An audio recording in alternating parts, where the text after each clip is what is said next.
సాగర్ ఈ మధ్య ఓ అమ్మాయిని చూశాడు. అమ్మాయి బాగుంది.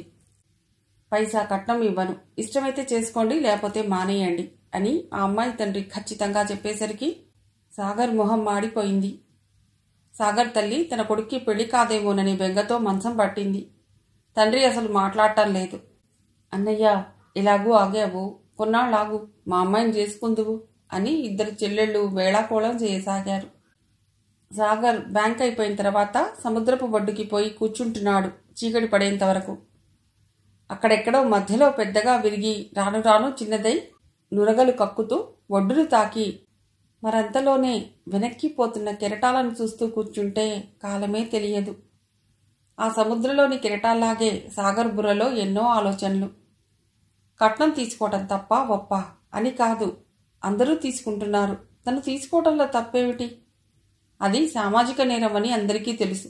అయినా ఆడపిల్లలకి కట్నాలు ఇవ్వకుండానే పెళ్లిళ్లు చేసేస్తున్నారా? లేదే, తన చెల్లెళ్లకి కట్నం ఇవ్వందే పెళ్లి జరగలేదు. తన తమ్ముడి కూతురు రాధన చేసుకోలేదని అమ్మకి కోపం. మొదట్లో నాన్న తనను సమర్థించినా ఇప్పుడు మండిపడుతున్నాడు. వచ్చే కట్నంతో చెల్లెళ్ల పెళ్లికి చేసిన అప్పులు తీర్చి తండ్రికి చేదోడు బాదోడుగా ఉండాలని అనుకున్నాడు. అయినా ఎంతమంది తండ్రులు తన కొడుకు ఇంజనీర్ చదవటానికి, డాక్టర్ చదవటానికి ఇన్ని లక్షలు ఖర్చయ్యాయని చెప్పి తీసుకోవటం లేదు? అయినా తనకేం తక్కువ? అందం లేదా, సంస్కారం లేదా? తను రోజు ఎన్నో జంటల్ని చూస్తున్నాడు. కాకి ముక్కుకు దొండపండు అని ఊరికే అంటారా? సృష్టిలో అందానికి ప్రతిరూపం స్త్రీ. కానీ ఆ స్త్రీని కట్టుకునే నల్లని మేరుపర్వతాలు, బాణకడుపులు, ఎత్తుపళ్ళు, మెల్లకన్నులు, గాల్లో ఎగిరే గుర్రాలు, కోతి ముహాలు, అక్కుపక్షులు. శ్రీశ్రీ గారు ఊరికే అనలేదు. కొంతమంది కుర్రవాళ్లు పుట్టుకతో వృద్ధులు అని. Marriages are made in heaven. అది ఎంతవరకు నిజమో తనకు తెలియదు గాని ఇక్కడ మాత్రం తనకు పెళ్లిగాక సాగర్ తెగ చుట్టుకుపోతున్నాడు. ఒకరోజు బ్యాంక్కి బయలుదేరుతుంటే దారిలో ట్రాఫిక్ జామ్ అయింది.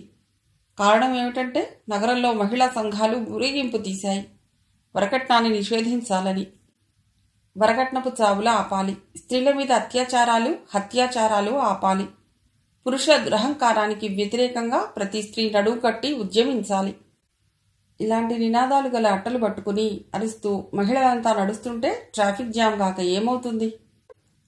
సాగర్ స్కూటర్ ఆపి అసహనంగా చూస్తున్నాడు. అసలు ఈ ఆడవాళ్ళకి బుద్ధులు లేవు. చక్కగా ఇంటి దగ్గర కూర్చుని సంసారాలు చేసుకోవచ్చు కదా. ఆహా, భర్తలు అలా ఆఫీస్కి వెళ్ళగానే వీళ్ళిలా సంఘాలని, చట్టుబండలని, ఆదర్శాలని, గడిద గుడ్డని రోడ్డుకెక్కుతారు. అసలు వాళ్లలో ఎంతమంది కట్నం ఇవ్వకుండా పెళ్లిళ్ళు చేసుకున్నారు? ఎంతమంది భర్త చేత తన్నులు తినకుండా ఉన్నారు? భర్త కాళ్ళు పిసక్కుండా ఎంతమంది ఉన్నారు? ఎక్కడో ఎవరికో ఏదో అయ్యిందని ఇక్కడ ఇలా రెచ్చిపోతున్నారు. మొన్నటికి మొన్న సారా మాకొద్దు, సారాని నిషేధించాలని పెద్ద దుమారం లేపారు. సారా తాగి తమ మొగుళ్ళు పాడైపోతున్నారని, తమను సర్వనాశనం చేస్తున్నారని. అలాగేనని ప్రభుత్వం సారాను నిషేధించింది. కానీ బ్రాందీలు, విస్కీలు, రమ్లు, బీర్లు నిషేధించిందా? లేదు. సరికదా, వాటి అమ్మకాలు మాత్రం గణనీయంగా పెరిగాయి. వాడకో బార్, వీధికో బ్రాందీ షాపు. ఇంతకుముందు కూలీ నాలీ చేసుకుని బతికేవాళ్లు సాయంత్రం అయ్యేసరికి వచ్చే డబ్బులో సగం తాగి సగం ఇంటికి తీసుకెళ్లేవాళ్లు. చిత్రం ఏమిటంటే సారాను నిషేధించిన దగ్గర నుండి ఆ వచ్చే కూలీ డబ్బులు బ్రాందీ, విస్కీలకే చాలటం లేదు. ఇహ ఇంటికి ఏం పట్టుకెడతారు? ప్రజలను నిస్సత్తువు చేసి ఎల్లప్పుడూ మత్తులో ఉంచాలనే ప్లాన్లు చేస్తుంటారు నాయకులు. సారాను ఆపారు. బ్రాందీ, విస్కీలు ప్రవాహంలో వదిలారు. సీసా మారినా ద్రవం ఒక్కటే. Smoking is injurious to health అని ప్రకటించి మరీ సిగరెట్ పెట్టెలు అమ్ముతున్నారు. ఈ నాయకులు వేసే జిత్తుల మారి ఎత్తులు ఈ ఆడవాళ్లు గ్రహించరు. నోరు ఉందని అరిస్తే, జుట్టు ఉందని కొప్పులు బిగిస్తే సరిపోతుందా? సమస్యలు తీరిపోతాయా? ఈ మధ్య సాగర్ ఆడవాళ్ల మీద తెగ విరుచుకు పడుతున్నాడు. వాళ్ల పొడగిట్టడం లేదు. అసలు స్త్రీకి వ్యక్తిత్వం ఉండకూడదు, స్వతంత్ర నిర్ణయాలు తీసుకోకూడదు, ఆమె ఎప్పటికీ పురుషుడి మీదే ఆధారపడాలి అని వాదిస్తాడు. సాగర్ బ్యాంకులో సేవింగ్స్ ఖాతా సెక్షన్ చూస్తుంటాడు. ఆ రోజు ఇద్దరు అమ్మాయిలు వచ్చి డబ్బులు తీసుకోవటానికి అని విత్డ్రా ఫామ్ అడిగారు. సాగర్ నవ్వుతూ ఇచ్చాడు. ఆ ఇద్దరు అమ్మాయిలు సాగర్కి తెలుసు. వాళ్ళు యూనివర్సిటీలో పీజీ చేస్తున్నారు.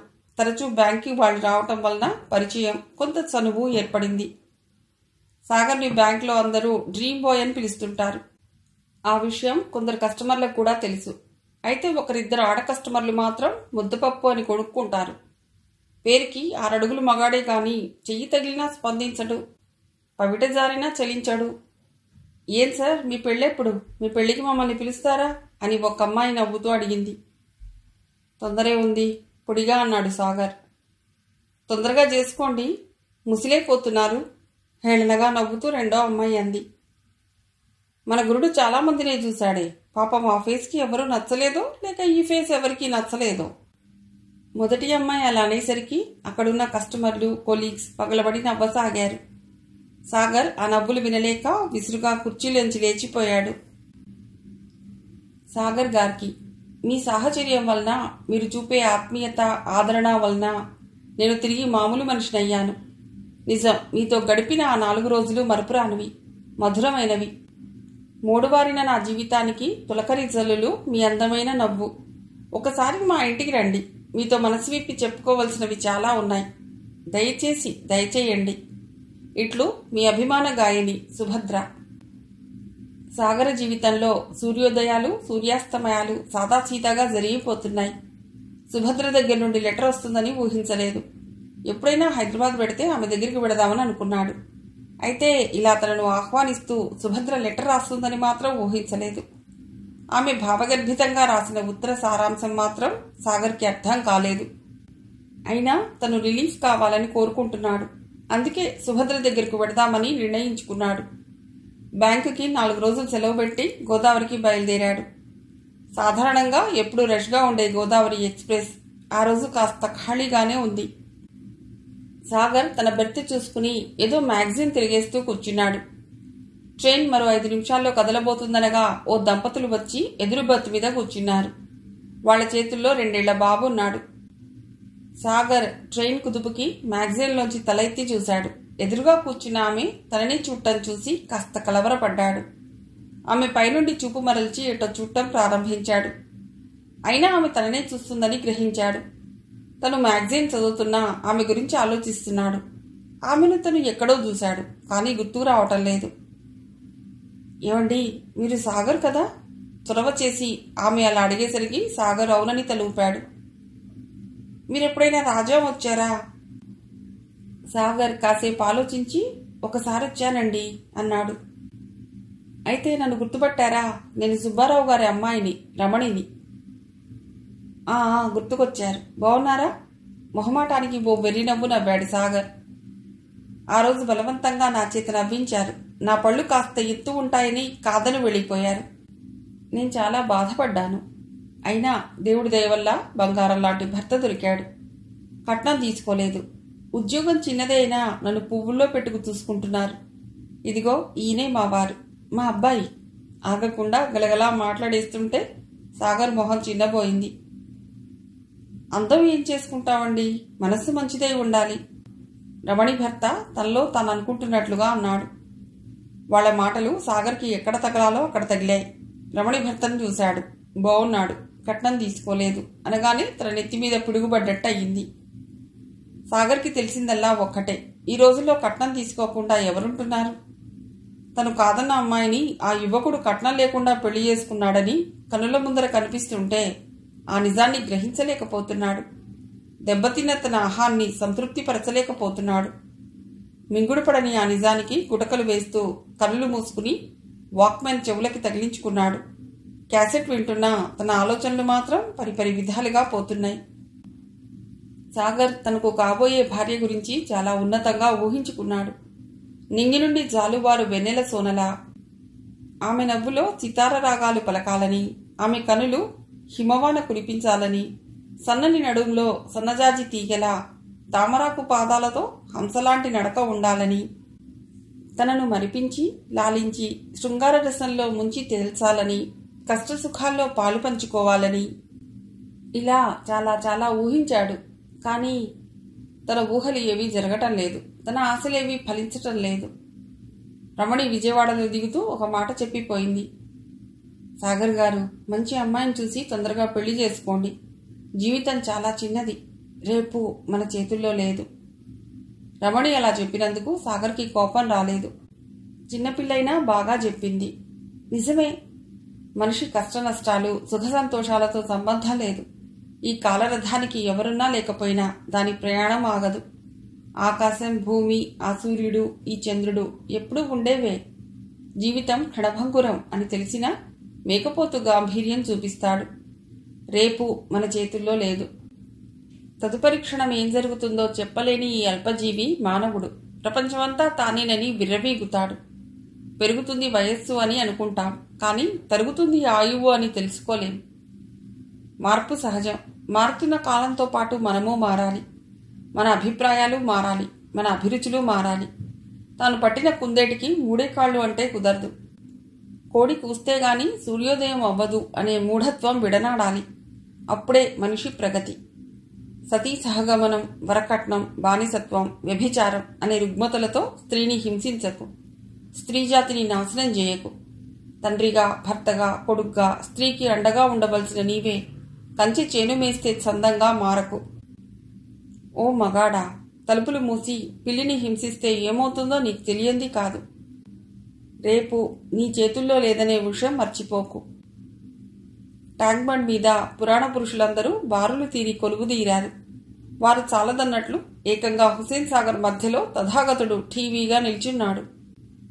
సాయంకాలమైతే చాలామందికి ఆ ట్యాంక్ బండ్ విహారస్థలం. ఆ ట్యాంక్ బండ్ మీద నిల్చుని హుసేన్ సాగర్ మించి వీచే చల్లని గాలులు ఆస్వాదిస్తారు. అయితే అప్పుడప్పుడు చెడువాసనను గాలి మోసుకొచ్చినప్పుడు మాత్రం విసుక్కుంటూ ముక్కు మూసుకుంటారు. ఈ మాత్రం దానికే ముక్కులు మూసుకుంటే ఇక్కడే నిల్చున్నమేం ముక్కులు మూసుకోలేమా? రాతి రూపులోని పురాణ పురుషుల అనుమానం. అలా అయితే కొన్ని వందల రోజులు ఇదిగో ఈ కంపునీటలో నన్ను ముంచేశారు. నా బాధ ఎవరికి చెప్పుకోను అని బుద్ధ భగవానుడు దీనంగా అడుగుతున్నట్లుగా ఉంది. సాగర్, సుభద్ర పిడత కింద పప్పు తింటూ మెల్లమెల్లగా నడుస్తున్నారు. సుభద్ర ఏదో మాట్లాడుతుంది. సాగర్ వింటూ దిక్కులు చూస్తున్నాడు. ఏదైనా హోటల్కి వెళ్లి రూమ్ తీసుకుని తర్వాత సుభద్ర దగ్గరికి వెడదామని అనుకున్నాడు. అయితే తను ఉదయం ట్రైన్ దిగేసరికే హలో అంటూ సుభద్ర ఎదురొచ్చింది. నేను వస్తున్నట్లు ఆమెకిలా తెలిసినని అడిగాడు ఆశ్చర్యంగా. ఆమె చిన్నగా నవ్వింది, బదులు చెప్పకుండా. దిల్సుఖ్ నగర్లో అందమైన ఆ ఫ్లాట్ సుభద్ర వాళ్ళది. ఇల్లు చిన్నదైనా చాలా అందంగా రకరకాల పూల మొక్కలతో ఆహ్లాదంగా ఉంది. ఆ ఇంట్లో సుభద్ర వాళ్ళ అమ్మగారు పార్వతి ఉంటున్నారు. సాగర్, ఈ విషయం చెప్పు, నువ్వింకా పెళ్ళెందుకు చేసుకోలేదు? నడుస్తున్నదల్లా ఆగి అడిగింది. అనుకోని ఈ ప్రశ్నకి సాగర్ కాస్త తడబాటు చెంది నవ్వి ఊరుకున్నాడు. అలా నవ్వి ఊరుకుంటే కుదరదు, చెప్పాలి అని సుభద్ర సాగర్ చేయి పట్టుకుని అక్కడున్న పచ్చిక మీద కూర్చోబెట్టింది. మీరు అని గౌరవించుకునేవాళ్లు బహువచనం నుండి ఏకవచనంగా మారింది. సుభద్ర గారు అని పిలిస్తే కాదు సుభద్ర అని మీరు స్థానంలో నీవు అని చెప్పింది. అయితే సాగర్ కాస్త ఇబ్బందిగానే ఫీల్ అయ్యాడు. సాగర్ తన గురించి, తన కుటుంబ వ్యక్తుల గురించి, తన పెళ్లి చూపుల గురించి, కట్నకానుకల గురించి ఏకరువు పెట్టాడు. అంతా విన్న సుభద్ర అనుకుంది, ఈ పురుషుడు ఇంతవరకు తన కోసమే ఆగాడేమోనని. అయితే మీ ఊహల సుందరి తారసపడితే ఆమెను పెళ్లి చేసుకుంటారా? ఓ తప్పకుండా. అయితే నేను ఒక నిర్ణయం తీసుకున్నాను. ఏమిటది? కట్నం తీసుకోను. ఒక్కసారి గాలి స్తంభించినట్లయింది. హుసేన్ సాగర్ మించి అలలు క్షణకాలం కదలిక మానేసినట్లయింది. సుభద్ర ఆనందం పట్టలేక సాగర్ చేతిని చిన్నగా గిల్లింది. ఆ రోజు రాత్రి సుభద్రకు నిద్ర పట్టలేదు. చాలా ఆనందంగా ఉంది. ఈ మధ్యకాలంలో తను ఇంత ఆనందంగా లేదు. అద్దంలో చూసుకుంది తన అందచందాలు. తనకేం తక్కువ? సాగర్ చెప్పే ఊహాసుందరి సొగసులు తనలోనూ ఉన్నాయి. బహుశా నన్ను చూసే అలా అని ఉంటాడు. పైగా నేను అతగాడి అభిమాన గాయన్ని. అర్ధరాత్రి సాగర్ రూమ్కి వెళ్లి చూసింది. ఆదమర్చి నిద్రపోతున్నాడు. సాగర్ తనను అభిమానిస్తున్నాడు. మరి ప్రేమిస్తున్నాడా? లేకపోతే తనెందుకొస్తాడు? కేవలం అభిమానమే అయితే ఇంత దూరం రాడు. అతని మాటలు, చూపులు. ఒకసారి తను అడిగింది, బంగారం వాన కేవలం నీ మీదే కురిస్తే ఏం చేస్తాం? ఆ బంగారం అంతా నీకోసం ఖర్చు చేస్తాను. ఈ సుభద్ర గురించి ప్రపంచం అంతా తెలిసేట్టు చేస్తాను. దేశ విదేశాల్లో మీ ప్రోగ్రామ్స్ ఇప్పిస్తాను. ఇంకా ఇంకా చాలా చేస్తాను అని సాగర్ అంటుంటే సుభద్ర పొంగిపోయింది. మరి ఏదైనా ప్రళయం వచ్చి ఈ భూమి మీద నువ్వు ఒక్కడివే మిగిలితే ఏం చేస్తావు? ఇంతవరకు నా పక్కన కూర్చుని కబుర్లు చెప్పిన సుభద్ర ఏదని వెతుకుతాను. అప్పుడు నీవు కనిపించవు, కానీ ఎక్కడి నుంచో దూరంగా లీలగా నీ పాట వినిపిస్తుంది సినిమాలోలా. అప్పుడు పరుగులు తీస్తాను ఆ పాట వచ్చే వైపు అని ఆగి, ఎందుకో తెలుసా అని తమాషాగా సుభద్ర వైపు చూసి అడిగాడు సాగర్. ఈసారి ఆశ్చర్యపోవడం సుభద్ర వంతయింది. ఎందుకు అంది. నీ వ్యానిటీలో నా ట్రైన్ టికెట్ ఉండిపోయింది. సుభద్ర పగలబడి నవ్వింది. చిలిపిగా సాగర్ చేతి మీద 2 గుద్దులు గుద్దింది. ఈ 2 రోజులు హ్యాపీగా సాగిపోయాయి. సాగర్ పెడతానంటే సుభద్ర బలవంతం చేసింది ఓ 2 రోజులు ఉండి వెళ్ళమని. ఆ సాయంత్రం బిర్లా మందిర్కి వెళ్ళి అలా హోటల్లో డిన్నర్ తీసుకుని వచ్చేసరికి బాగా రాత్రయింది. దానికి తోడు వర్షం. గాలికి కిటికీ రెక్కలు కొట్టుకుంటుంటే వాటిని సాగర్ మూస్తుంటే సుభద్ర మెల్లిగా వచ్చి వెనక నుండి సాగర్ని గట్టిగా కౌగిలించుకుంది. అనుకోని ఈ సంఘటనకి సాగర్ బిత్తరపోయి, ఏమిటిది, వదులు అని ఆమెని గట్టిగా తోశాడు. సుభద్ర చిన్నబోయి, నేనంటే ఇష్టం లేదా అంది. నువ్వంటే ఇష్టం, నీ పాటంటే ఇష్టం. ఇలా నాకిష్టం లేదు. నేనెప్పుడు ఇలా ఊహించలేదు. అసలు అలాంటి ఊహ రావడమే పాపం. నేను అందంగా లేనా? నీ ఊహ సుందర్లా లేనా? అలా అయితే నన్నెందుకు కవ్వించావు? నీ నవ్వుతో నీ మాటలతో నన్నెందుకు పిచ్చిదాన్ని చేశావు? సుభద్ర కోపంతో సాగర్ కాలర్ పట్టుకుని ఊపేస్తోంది. సుభద్ర ఆగు, ఎందుకీ పిచ్చి ఆవేశం? నేను నీ దగ్గర ఎప్పుడూ అలా ప్రవర్తించలేదు, అలా మాట్లాడలేదు. నీతో తిరిగినా, నీతో మాట్లాడినా, నీతో భోజనం చేసినా నా అభిమాన గాయని సుభద్ర అనే గౌరవంతో మెలిగానే తప్ప ఏనాడు ముందుకు పోలేదు. ఇక్కడ నీకు అర్థం కానిది ఒకటి ఉంది. ప్రేమ వేరు, అభిమానం వేరు. అభిమానం గుండె లోతుల్లోంచి వస్తుంది, ప్రేమ నాలుక చివరి నుంచి వస్తుంది. సాగర్ ఆమెకు నచ్చ చెప్పాలని చూశాడు. లేదు, నువ్వొక రాయివి, వలచి వచ్చిన స్త్రీ హృదయం తెలుసుకోలేని మూర్ఖుడివి. నువ్వెవరివో నాకు తెలియదు. చాలా క్యాజువల్గా పరిచయం అయ్యావు. నిన్ను చూసి, నీ అందం చూసి వలచాను. నన్ను నేను మైమరిచిపోయాను. ఆఖరికి నువ్వు చేసిందేమిటి? ఏ ఆడదైనా మనసు విప్పి చెప్పుకుంటుందా? కానీ నేను పిచ్చిదాన్ని కాబట్టి ఇలా. సుభద్ర నేల మీద పడి బోరున ఏడవసాగింది. కొంతసేపటి వరకు సాగర్కి ఏం చేయాలో తోచలేదు. ఇటువంటి పరిస్థితి తనకెప్పుడూ అనుభవంలోకి రాలేదు. సాగర్ నేల మీద ఆమెకెదురుగా కూర్చుని, సుభద్ర గారు, ఒక్కసారి ఇటు చూడండి అని ఆమె చుబుకం ఎత్తి కన్నీరు తుడిచాడు. నా కళ్ళలోకి చూసి చెప్పండి, నా వల్లనే మీరిలా మారారా? మీ పాటలు మెచ్చి దగ్గరకు చేరాను. ఇంత చంచల మనస్కులా మీరు? ఈ స్థితికి కారణం నేనే అయితే నన్ను క్షమించండి అని సాగర్ తన 2 చేతులు జోడించాడు. సుభద్ర కోపంతో అతడి చేతులు తోసేసి, జీవితంలో 2 సార్లు భంగపడ్డాను. విధి వక్రించి పెళ్ళైన మరుక్షణమే నా భావను నా నుండి దూరం చేసింది. ఇప్పుడు నీ వలన. సాగర్, నేను కన్యను, ప్లీజ్ కాదనకు. నువ్వు కాదంటే నాకు మిగిలేది మరణమే అంది. సుభద్ర గారు, మీరంటే అభిమానం ఉంది, కానీ ప్రేమ లేదు. కళాకారులు ఎవరైనా నాకు పూజనీయమే. నా మనసును చంపుకుని బతకలేను అని సాగర్ లేచి తన బట్టలు సర్దుకుంటున్నాడు. ఛీ, నువ్వు మగాడివి కాదు, నీలో మగతనం లేదు. అందుకే ఎంతమంది అమ్మాయిల్ని చూసినా నీకు నచ్చరు. ఏదో వంకపెట్టి తప్పించుకుంటున్నావు. ఈ వర్షంలో నువ్వంటే మోజుపడి వస్తే కాదంటావా? నువ్వు ఇంపార్టెంట్వి. సుభద్ర చివరిగా పలికిన ఆ మాట సాగర్ చెవుల్లో ప్రతిధ్వనించాయి. అంతే, మరుక్షణం పట్టరాని కోపంతో సుభద్ర చెంప మీద బలంగా కొట్టాడు. నువ్వు బాగా పాడతావు, అందంగా ఉంటావు, కానీ నీ మనస్సు మాత్రం వికృతం. మగాళ్ళందరూ నీలాగా చంచల మనస్తత్వం కలిగి ఉంటారని అనుకోకు. నా కాబోయే భార్య శీలవతి, గుణవతి అయి ఉండాలని నేను కోరుకున్నట్లే నేను కూడా అలాగే పవిత్రంగా ఉండాలని అనుకుంటాను. Mind it. సాగర్ ఆ వర్షంలో చెరచెరా నడుస్తూ పోయాడు.